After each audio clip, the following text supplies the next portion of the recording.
Panchayat కార్యదర్శుల federation జిల్లా అధ్యక్షుడిని.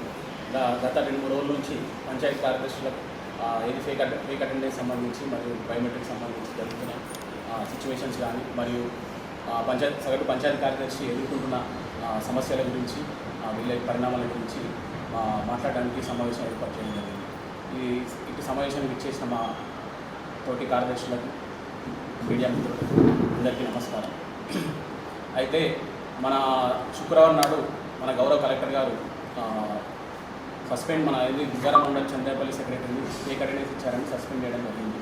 అయితే అక్కడ జరిగిన పరిణామాలు వాస్తవం ఏంటి అంటే, తను 2 జీపీల ఇన్ఛార్జ్, ఒక జీపీ ఇన్ఛార్జ్ చేస్తూ ఇంకో జీపీకి ఉన్నాడు, రెగ్యులర్గా ఉన్నాడు. 2 జీపీల మధ్యలో 14 కిలోమీటర్ డిస్టెన్స్ ఉన్నది. తనకు అందులో ఒక విలేజ్ మేజర్ జీపీగా ఉన్నది. సో అక్కడ తను ఆ రోజు హాజరయ్యి ఆడ అటెండెన్స్ వేసి తను కూడా అక్కడ జాబ్ చేయడం జరిగింది. దాంతోపాటు అక్కడ 12 కిలోమీటర్లు అక్కడ పోలేని పరిస్థితిలో, చంద్రపల్లి పోలేని పరిస్థితిలో తన ఆరోబార్ని వేయడం, అటెండెన్స్ ఇవ్వమని చెప్పారు. కానీ తనకు అవగాహన లోపం లేక తన అటెండెన్స్ మా గౌరవ ముఖ్యమంత్రి గారికి ఫోటో వేయడం జరిగింది. ఏం చేసినా తప్పే కాదంటలేదు. కాకపోతే ఏంటి అంటే, తను అవగాహన లేకుండా ఇంకోటి ఏంటంటే, అటెండెన్స్లో ఏ ఫోటో వచ్చిందో చూసుకోవడానికి కూడా అవకాశం లేదు. రెండవది ఏంటంటే, మా హైయర్ ఆఫీసర్స్ ఎవరైతే ఉన్నారో ఎంపీఓ గారికి కూడా అది చెక్ చేసుకోవడానికి అవకాశం లేకుండే. సో అతను చేసిన తప్పుగానే పరిగణించి, అది ఒక మిస్టేక్గా, ఫస్ట్ టైం మిస్టేక్గా పరిగణించి తనను తిరిగి విధుల్లోకి తీసుకోవాలని కోరుతున్నాను మా యూనియన్ తరఫున. దాంతోపాటు గత 3 రోజుల నుంచి 98% మంది హాజరవుతూ 2% మందే ఫేక్ అటెండెన్స్ ఇవ్వడం జరిగిందని న్యూస్లో వచ్చింది. ఆ 2% చూపిస్తూ 98% మంది చేస్తలేరు అని అనడం మాత్రం బాధాకరం.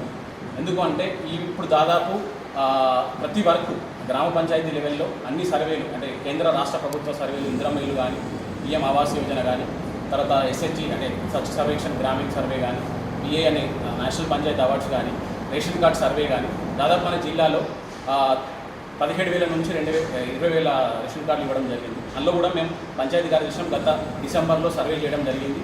వీటితో పాటు మా గ్రామ పంచాయతీ విధులు నిర్వర్తిస్తూ ఏవైతే మా 100కు పైగా రికార్డులు మెయింటైన్ చేస్తూ, తర్వాత శానిటేషన్, ట్యాక్స్ కలెక్షన్ మరియు డ్రింకింగ్ వాటర్ చూసుకోవడం, దాని లీకేజ్లు చూసుకోవడం జరుగుతున్నది. సో ఈ విధమైన వర్కులు, మా జాబ్ అనేది పంచాయతీ కార్యదర్శి విధులుగా చేస్తున్నాం గ్రామ పంచాయతీలో. సో మాకు ఏంటంటే, ఆ 98% మంది జాబ్ చేస్తూ 2% మంది చేయలేనందుకు దాన్ని మేము మొత్తానికి జాబ్ చేస్తలేమని రావడం జరిగింది. మరి ఇంకొకటి, ఆ 2%లో కూడా అందరూ కూడా దాదాపు 2 జీపీలు చేస్తున్న వాళ్ళే.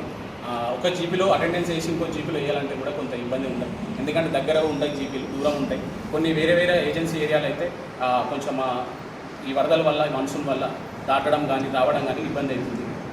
సో దాంతో ఈ 2% మంది చేయడం వల్ల 98% మందితో 90% మంది ఏదైతే మనం చేస్తలేరన్న అపోహ ఉందో దానికి నివర్తించడానికి ఈ సమావేశం ఏర్పాటు చేయడం జరిగింది.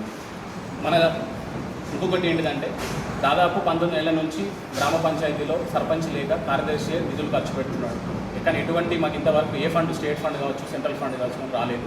దాంతోపాటు మనకు ఏవైతే చెక్కులు, అంటే మేము లోకల్లో కలెక్ట్ చేసే ఏవైతే హౌస్ ట్యాక్స్ ఉన్నాయో అవి మేము బ్యాంకులో జమ చేస్తూ వాటికి మేము బిల్లులు కొట్టుకున్నా కూడా ఇంతవరకు అది క్లియర్ కాలేదు. దాంతోపాటు మా యొక్క ఏవైతే సమస్యలు ఉన్నాయో, పంచాయతీ కార్యదర్శి సమస్యలు, మా OBS మిత్రులకు దాదాపు 6 నెలల శాలరీస్ రాలేదు. గత 2023లో 2 నెలల శాలరీస్, 24లో 1 మంత్ శాలరీ, ఈ సంవత్సరంలో 3 నెలల జీతాలు కూడా రాలేవు. మరియు మా యొక్క 4 సంవత్సరాల JPS కాలంలో మా JPS కాలాన్ని కూడా పరిగణించలేదు.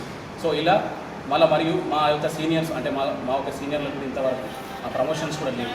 ఈ సమస్యలు కూడా పరిగణించి ప్రభుత్వం కూడా మా యొక్క సమస్యల్ని అతి త్వరగా నెరవేర్చాలని, మీ ద్వారా మా ప్రభుత్వాన్ని విన్నవించాలని కోరుకుంటూ నాకు ఈ యొక్క అవకాశం ఇచ్చినందుకు ధన్యవాదాలు. 50% వరకు వాళ్ళు 2 గ్రామ పంచాయతీలు చేస్తున్నారు. 2 గ్రామ పంచాయతీలు చేస్తూ మళ్ళీ ఇంకోటి ఏంటంటే, లోకల్ సిచ్యువేషన్స్లో మాకు 11 వరకు అటెండెన్స్ DSR చేయాలని ఉన్నది పైన కమిషనర్ నుంచి. కానీ అక్కడ 8 o'clockకి 8:30కి చేయమనేసరికి ఇక్కడ 2 దిక్కులలో కొంచెం ఉన్న డిస్టెన్స్ వల్ల అందలేకపోతున్నారు.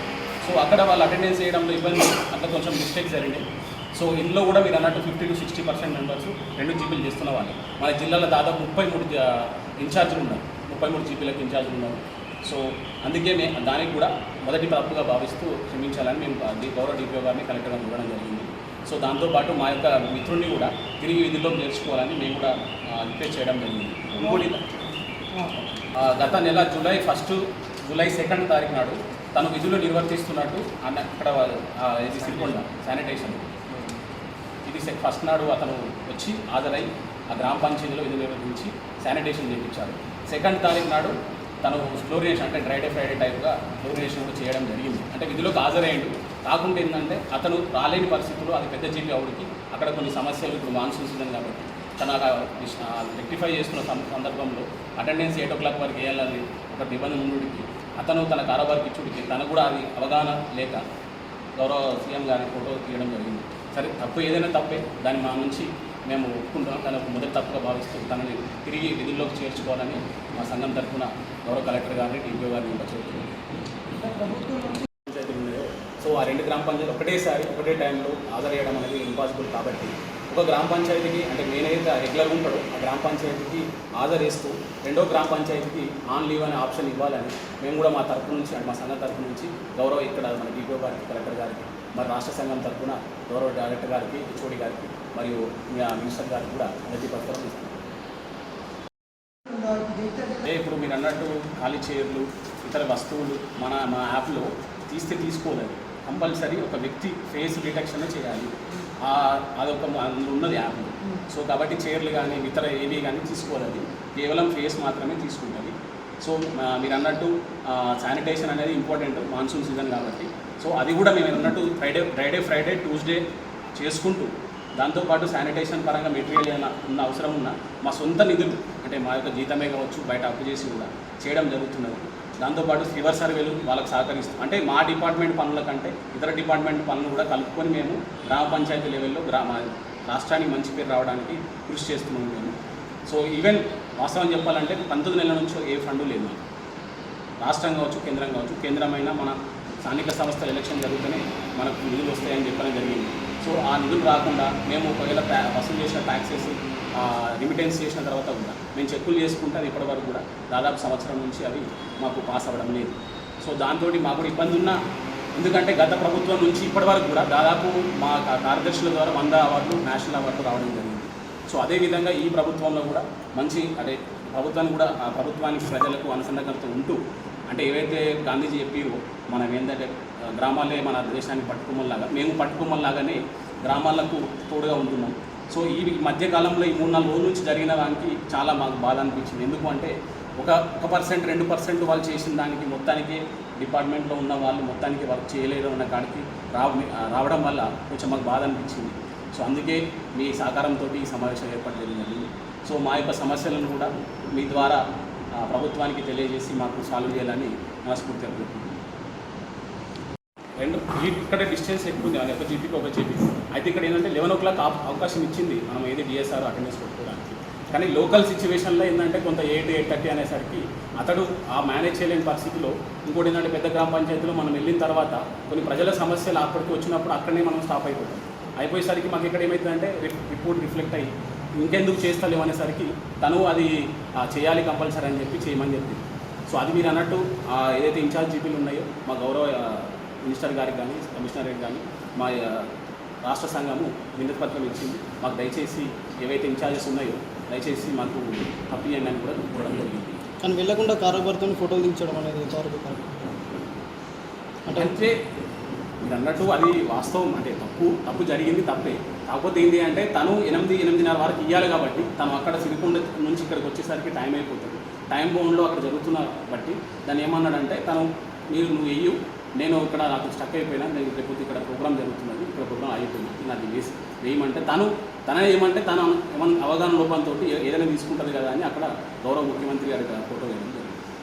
దాన్ని కూడా తప్పు చేశాను ఒప్పుకొని దాన్ని కూడా గౌరవ డిపిఓ గారికి కానీ కలెక్టర్ గారికి కారోబారు రాసిచ్చారు. అది నా తప్పిదం వల్ల జరిగింది, ఇలా ఎటువంటి కార్యదర్శి తప్పు లేదని కూడా రాసి చేయడం జరిగింది. సో ఫర్దర్గా మీరు ఏం అంటే మీరు అన్నట్టు మాకు ఈ యొక్క ఏదైతే ఇన్ఛార్జ్ ఉన్నదో దీనివల్ల ఇప్పుడు ఈరోజు మాకు అంటే యావత్తు పంచాయతీ కార్యదర్శులకు కానీ ఇప్పుడు మా తోటి రాజన్నకు కానీ అన్యాయం జరిగింది కాబట్టి మేమనుకున్నామంటే మాకు ఇన్ఛార్జ్ అనేది వద్దు, మేము మా ఓన్ సొంత జీపీఏ చేసుకుంటాము.